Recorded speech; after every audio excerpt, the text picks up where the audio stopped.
Hi hello ನಮಸ್ಕಾರ, welcome back to Sakshi kitchens and logs. ಇದು ಸೋಮವಾರ ಸಂಜೆಯಿಂದ ಲಾಗ್ನ ಶುರು ಮಾಡ್ಕೊಂಡಿದ್ದೀನಿ.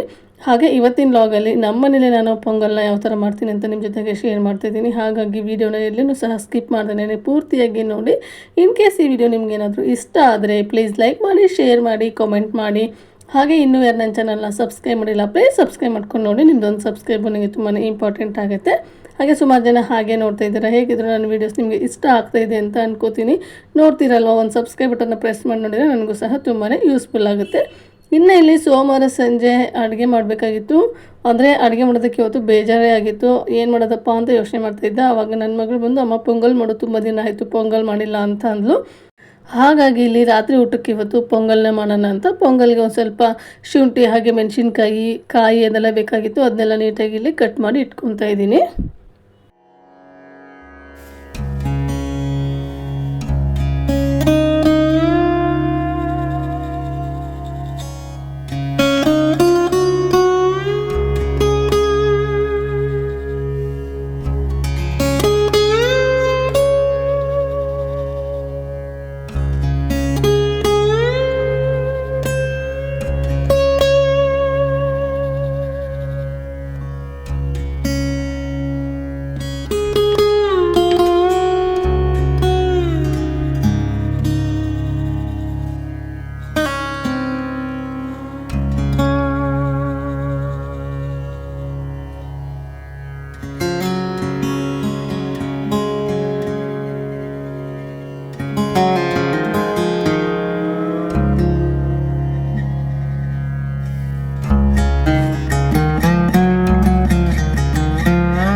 ಇನ್ನು ಇವತ್ತು ನಾನು ನಮ್ಮ ಮನೇಲಿ ಪೊಂಗಲ್ ಯಾವ ಥರ ಮಾಡ್ತಿದ್ದೀನಿ ಅನ್ನೋದನ್ನ ನಿಮ್ಮ ಜೊತೆಗೆ ಶೇರ್ ಮಾಡ್ತಿದ್ದೀನಿ ನೋಡಿ.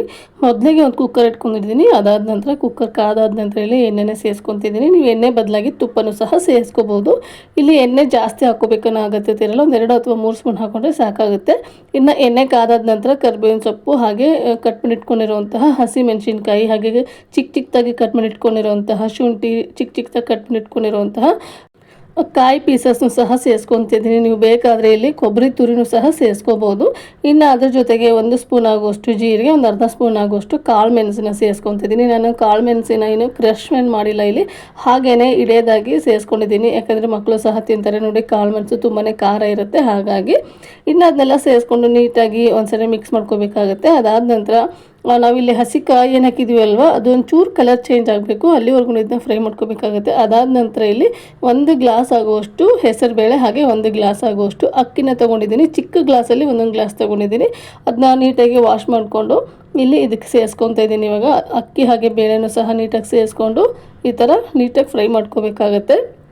ಒಂದು 2 ನಿಮಿಷ ಅಥವಾ 3 ನಿಮಿಷ ಎಣ್ಣೆಯಲ್ಲಿ ಅಕ್ಕಿ ಹಾಗೆ ಬೇಳೆನೂ ಸಹ ನೀಟಾಗಿ ಹುರ್ಕೊಳ್ಳಿ. ಅದಾದ ನಂತರ ಇದಕ್ಕೆ ಪೊಂಗಲ್ಲು ನಿಮಗೆ ಯಾವ ಹದಕ್ಕೆ ಬೇಕು ನೋಡಿ, ಆ ಹದಕ್ಕೆ ನೀವು ನೀರನ್ನ ಸೇರಿಸ್ಕೋಬೇಕಾಗುತ್ತೆ. ನಾನಿಲ್ಲಿ 2 ಗ್ಲಾಸ್ ಆಗುವಷ್ಟು ನೀರನ್ನ ಸೇರಿಸ್ಕೊತಾ ಇದ್ದೀನಿ. ನೀರನ್ನ ಸೇರಿಸ್ಕೊಂಡು ನೀಟಾಗಿ ಮಿಕ್ಸ್ ಮಾಡ್ಕೋಬೇಕಾಗುತ್ತೆ. ಸೈಡಲ್ಲೆಲ್ಲ ಅಕ್ಕಿ ಬೇಳೆ ಎಲ್ಲ ಹಾಗೆ ಇದೆ ಅಲ್ವಾ, ಅದು ನೀಟಾಗಿ ನೀರು ಜೊತೆಗೆ ಬೆರಿಬೇಕು. ಆ ಥರ ನೀಟಾಗಿ ಇದನ್ನು ಮಿಕ್ಸ್ ಮಾಡ್ಕೊಳ್ಳಿ. ಅದಾದ ನಂತರ ಇದಕ್ಕೆ 1/4 ಗ್ಲಾಸ್ ಆಗುವಷ್ಟು ನಾನು ಕಾಯಿಸಿಟ್ಕೊಂಡಿರುವಂತಹ ಹಾಲನ್ನು ಸೇರಿಸ್ಕೊತಾ ಇದ್ದೀನಿ. ಹಾಲು ಹಾಕಿ ನೀವು ಪೊಂಗಲ್ನ ಮಾಡಿ ತುಂಬ ರುಚಿಯಾಗಿರುತ್ತೆ, ಕ್ರೀಮಿಯಾಗಿ ತುಂಬ ಚೆನ್ನಾಗಿರುತ್ತೆ. ಹಾಗಾಗಿ ಹಾಲನ್ನ ಸೇರಿಸ್ಕೊತೀನಿ ನಾನು. ಇನ್ನು ಈ ದೇವಸ್ಥಾನದಲ್ಲೆಲ್ಲ ಕೊಡ್ತಾರೆ ನೋಡಿ ಪೊಂಗಲ್ಲು, ಅದೇ ಥರ ಟೇಸ್ಟ್ ಬರಬೇಕು ಅಂದರೆ ಈ ಥರ ನೀವು ಹಾಲನ್ನು ಸೇರಿಸಿ ಖಾರ ಪೊಂಗಲ್ನ ಮಾಡಿ ತುಂಬ ರುಚಿಯಾಗಿರುತ್ತೆ. ಇನ್ನು ಹಾಗೆ ಹಾಲನ್ನು ಸೇರಿಸಿ ಒಂದು 1/4 ಟೀ ಸ್ಪೂನ್ ಆಗುವಷ್ಟು ಅರಿಶಿನ ಪುಡಿ ಹಾಗೆ ರುಚಿಗೆ ತಕ್ಕಷ್ಟು ಉಪ್ಪನ್ನ ಸೇರಿಸ್ಕೊತಾ ಇದ್ದೀನಿ. ಅದೆರಡನ್ನೂ ಸೇರಿಸ್ಕೊಂಡು ನೀಟಾಗಿ ಒಂದ್ಸರಿ ಮಿಕ್ಸ್ ಮಾಡಿಕೊಂಡು ಲಿಡ್ನ ಕ್ಲೋಸ್ ಮಾಡಿ 5 ಅಥವಾ 6 ವಿಷಲ್ನ ತೊಗೋಬೇಕಾಗುತ್ತೆ. ಯಾಕಂದರೆ ಪೊಂಗಲ್ ಅನ್ನೋದು ತುಂಬ ಮೆತ್ತಗಿರಬೇಕು ಅಲ್ವಾ, ಹಾಗಾಗಿ ಇಲ್ಲಿ 5 ಅಥವಾ 6 ವಿಷಲ್ನ ನಾನು ತೊಗೊತಾ ಇದ್ದೀನಿ. ಇನ್ನು ಕುಕ್ಕರ್ ಕೂಗೋದಕ್ಕೆ ಇನ್ನೂ ಸ್ವಲ್ಪ ಸಮಯ ಇತ್ತಲ್ವ, ಹಾಗಾಗಿ ತರಕಾರಿನೂ ಸಹ ತೊಗೊಂಡು ಬಂದಿದ್ದೆ. ಅದನ್ನು ಇಲ್ಲಿ ಸ್ಟೋರೇಜ್ ಬಾಕ್ಸಿಗೆ ಸ್ಟೋರ್ ಮಾಡಿ ಇಟ್ಕೊತಾ ಇದ್ದೀನಿ. ನಾನು ವಾರದಲ್ಲಿ 2 ಸರಿ ತರಕಾರಿನ ತರ್ತೀನಿ. ಅಂದರೆ 3 ದಿನಕ್ಕಾಗೋಷ್ಟು ಮಾತ್ರ ತರಕಾರಿನ ತೊಗೊಂಡು ಬಂದು ಇಟ್ಕೊತೀನಿ. ವಾರವಿಡೀ ತರಕಾರಿನ ಸ್ಟೋರ್ ಮಾಡಿ ಇಟ್ಕೊಳ್ಳೋದಕ್ಕೇನು ಹೋಗೋದಿಲ್ಲ. ಹಾಗಾಗಿ ಮನೆಯಲ್ಲಿ ತರಕಾರಿನೂ ಸಹ ಖಾಲಿಯಾಗಿತ್ತು. ಇನ್ನೊಂದು 3 ದಿನಕ್ಕೆ ತರಕಾರಿ ಏನು ಬೇಕು ನೋಡಿ ಅದನ್ನೆಲ್ಲಿ ತೊಗೊಂಡು ಬಂದು ಸ್ಟೋರ್ ಮಾಡ್ಕೊತಾ ಇದ್ದೀನಿ. ನಮ್ಮ ಮನೇಲಿ ರೆಗ್ಯುಲರ್ ಆಗಿ ತೊಗೊಂಬರುವಂತಹ ತರಕಾರಿ ಏನಂದರೆ ಸೌತೆಕಾಯಿ, ಕ್ಯಾರೆಟು, ಮೂಲಂಗಿ ಇದು 3 ಮಾತ್ರ ರೆಗ್ಯುಲರ್ ಆಗಿ ಇದ್ದೇ ಇರುತ್ತೆ. ಇನ್ನು ಬೇರೆ ದಿನಗಳಲ್ಲಾದರೆ ಕಾಳುಗಳಿರ್ತಾವಲ್ವ, ಆ ಕಾಳು ಅದೆಲ್ಲ ಹಾಕ್ಬಿಟ್ಟು ಪಲ್ಯ ಮಾಡ್ಕೊತೀನಿ. ಹಾಗಾಗಿ 3 ದಿನಕ್ಕೊಂದ್ಸರಿ ತರಕಾರಿನ ತೊಗೊಂಬರಲೇಬೇಕಾಗುತ್ತೆ. ಯಾಕಂದರೆ ಸೌತೆಕಾಯಿ ಎಲ್ಲ ಬೇಗನೆ ಖಾಲಿ ಆಗಿಬಿಡುತ್ತೆ. ಮನೇಲಿ ಮಕ್ಕಳಿದ್ದಾರೆ, ಹಾಗೆ ನಮಗೂ ಸಹ ರೊಟ್ಟಿಗೆಲ್ಲ ನೆಂಚ್ಕೊಂಡು ತಿನ್ನೋದಕ್ಕೆ ತರಕಾರಿ ಬೇಕಲ್ವಾ.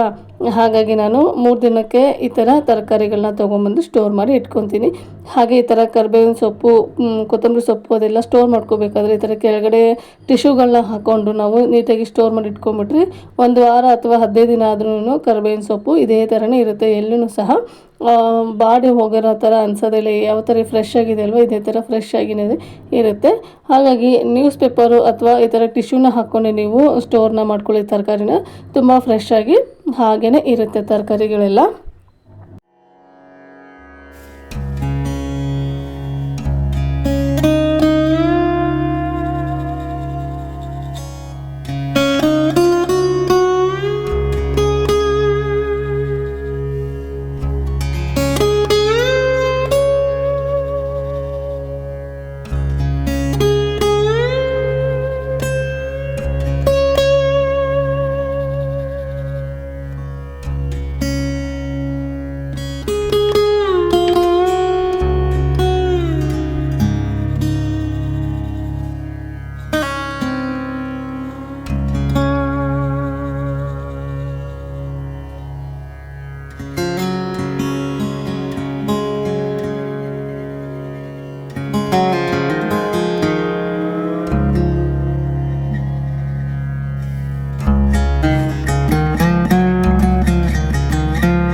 ಇನ್ನು ತರಕಾರಿನೂ ನಾನು ನೀಟಾಗಿ ಫ್ರಿಜ್ಜಿಗೆ ಸ್ಟೋರ್ ಮಾಡಿ ಇಟ್ಕೊಂಡಿದ್ದಾಯಿತು. ಆ ಕೆಲಸ ಮುಗಿಯೋಷ್ಟರಲ್ಲಿ ಕುಕ್ಕರು ಸಹ ಇಲ್ಲಿ ವಿಷಲ್ ಬಂದಿತ್ತು ನೋಡಿ. ಮೇಲ್ಗಡೆ ಎಲ್ಲ ಯಾವ ಥರ ನೀರು ಸೋರ್ಕೊಂಡ್ಬಿಟ್ಟಿದೆ.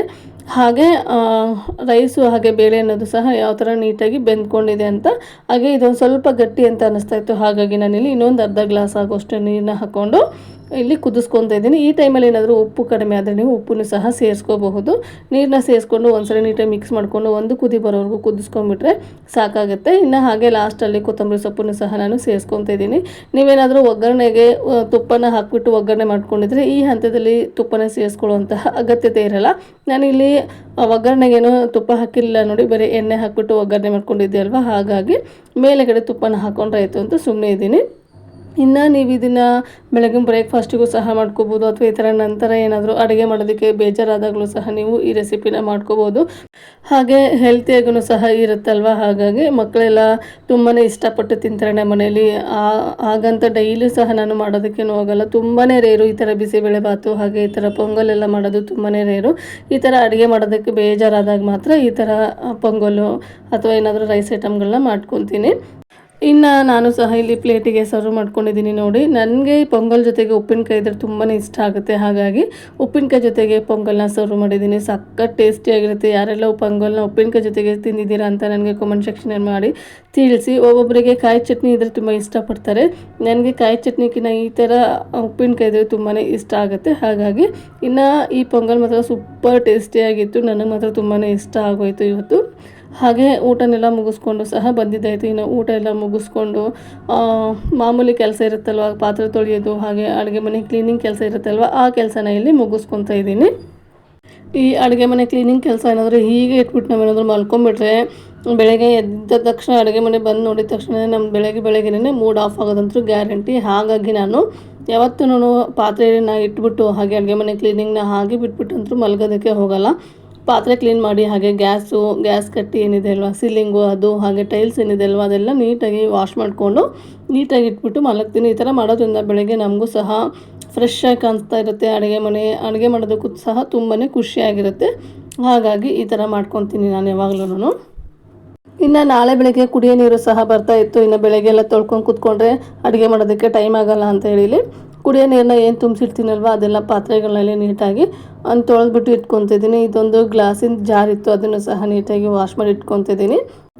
ಹಾಗೆ ಒಂದು ಗುಂಡಾಲಿನೂ ಸಹ ತೊಳಿಬೇಕಾಗಿತ್ತು, ಅದನ್ನು ಸಹ ಇಲ್ಲಿ ವಾಶ್ ಮಾಡಿ ಇಟ್ಕೊತಿದ್ದೀನಿ. ಯಾಕಂದರೆ ನಾವು ಕುಡಿಯೋಕ್ಕೆ ಇವತ್ತು ನೀರು ಬಂದರೆ ನಮಗೆ ಇನ್ನು ಒಂದಿನ ಬಿಟ್ಟು ಒಂದಿನ ನೀರು ಬರುತ್ತಲ್ವ, ಹಾಗಾಗಿ 2 ದಿನಕ್ಕೆ ಆಗೋಷ್ಟು ನೀರನ್ನ ಸ್ಟೋರ್ ಮಾಡಿ ಇಟ್ಕೋಬೇಕಾಗತ್ತೆ. ಹಾಗಾಗಿ ನೀಟಾಗಿ ಇಲ್ಲಿ ಅದನ್ನೆಲ್ಲ ವಾಶ್ ಮಾಡಿಕೊಂಡು ಇವಾಗಲೇ ಇಟ್ಕೊತಾ ಇದ್ದೀನಿ. ಇನ್ನು ಇದೆಲ್ಲ ಕೆಲಸ ಮುಗಿಸ್ಕೊಂಡು ನಾಳೆ ಬೆಳಗ್ಗೆಗೆ ಒಂದು ಸ್ವಲ್ಪ ಕಾಳುಗಳೆಲ್ಲ ನೆನೆಸಿಟ್ಕೋಬೇಕಾಗಿತ್ತು.